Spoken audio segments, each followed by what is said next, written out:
Hi, this is Margaret Meloni, and welcome to the Death Dhamma Podcast.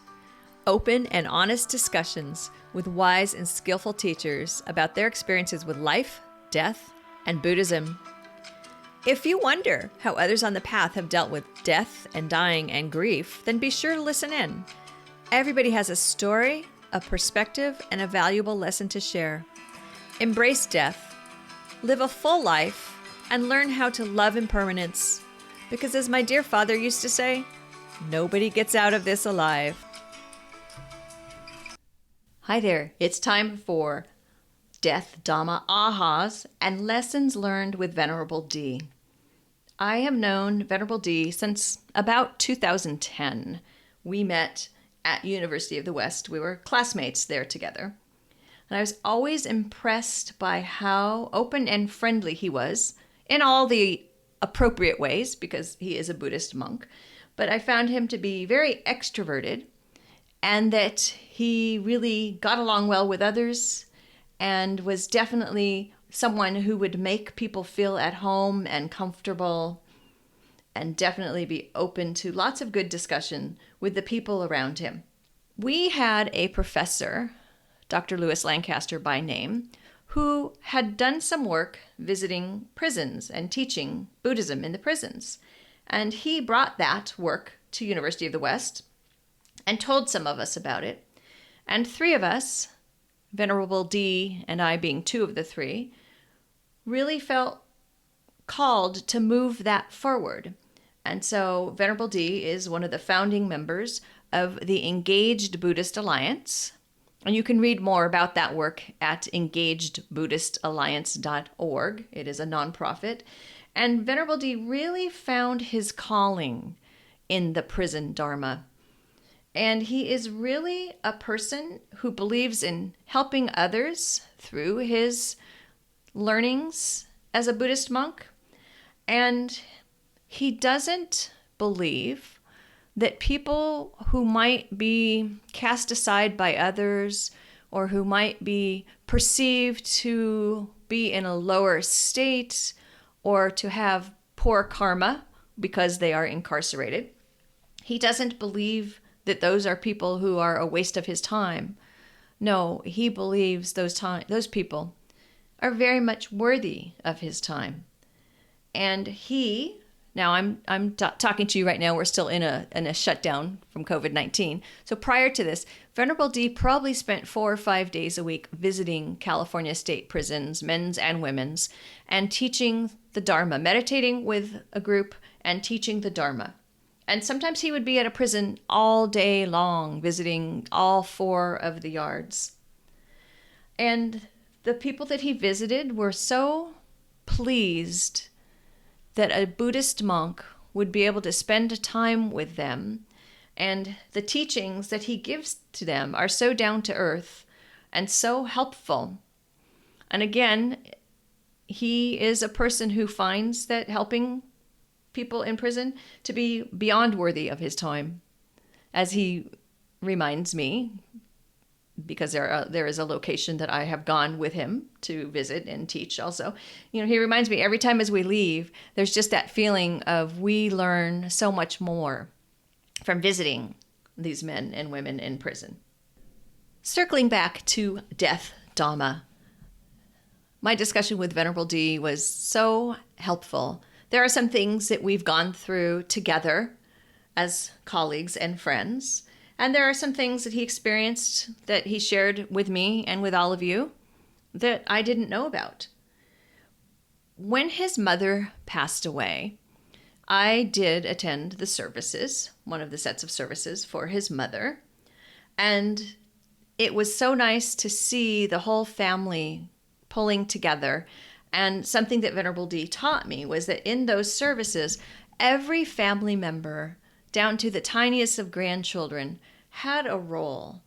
And there was so much value in everyone having a part to play in order to honor their mother or their aunt or their grandmother. And it was really warm and poignant to observe that. But perhaps one of the biggest takeaways from my discussion with Venerable D is his ability to speak freely to us about the fact that he experienced abuse in his background. His father was emotionally and physically abusive to his children and was the hardest on Venerable D, probably because he was the oldest. And Venerable D experienced being yelled at and beaten for many years. And I suppose in a way, maybe he escaped that when he escaped Vietnam, when his parents put him on a boat with his younger brother, where they eventually found their way to a refugee camp, and then found their way to the United States in Ohio, where, my gosh, it was cold in the winter and snowy, and it was strange. And Venerable D, at the ripe old age of 17 or 18, had to learn to speak a new language, go to high school, get a job to pay the rent and put food on the table, and try to be a parent to his younger brother. So he is a person of tremendous strength, resourcefulness, and resilience. But this background of trauma and abuse is something that was with him for so many years.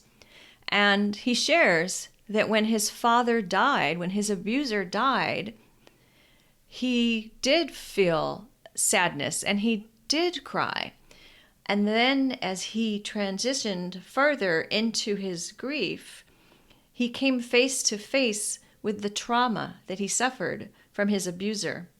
And he came face to face with feeling guilt and shame and relief that his father was gone, and hurt and anger.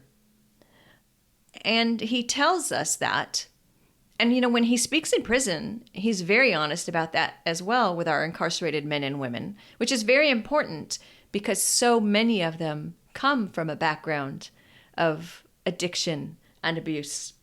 And what Venerable D points out is that there are many stages of going through trauma, and it will come find you. And you want to sit with it, and you want to breathe into it. And if you are a person whose loved one has died, but that loved one didn't act like a loved one, you're not a bad Buddhist if you feel relief that they're gone. And you're not a bad Buddhist if meditating doesn't make the trauma go away. It's good to get help. And yes, you can go to your Buddhist practice for help.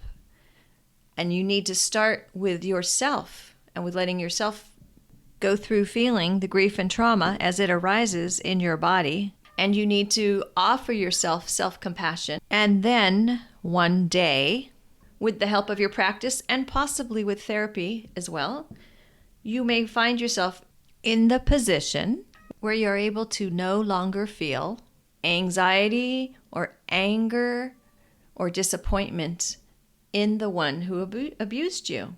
But this is not something that happens overnight. And so it is important to be patient. Today, after several years, Venerable D can look at a picture of his late father and he can wish him only freedom from suffering. But it's a path, and it's a long path. So be patient with yourself. Something that Venerable D reminds us of throughout our discussion of navigating the loss of parents and the loss of an abuser and trauma and the grief and the sadness we both felt when both our parents were gone and we had a feeling of being orphaned, is don't forget the power of focusing on the breath. Sometimes it might become a catchphrase, right? Focus on the breath. But the reason it's such an important phrase is because it's such an important and powerful tool for us. Those are some of the many things that I've learned, and I get the benefit of Venerable D being my colleague and my friend, and I will continue to be learning from him for as long as we are both here. This has been the Death Dhamma Podcast with Margaret Meloni. Thank you for being here. Your reviews and comments are greatly appreciated, And please come find me on margaretmeloni.com, MargaretMeloni. And don't forget to check out Carpooling with Death, How Living with Death Will Make You Stronger, Wiser, and Fearless, available in all your favorite formats over on Amazon. And most importantly, may you be well, may you be happy, may you be safe, at ease, and free from suffering. Bye for now.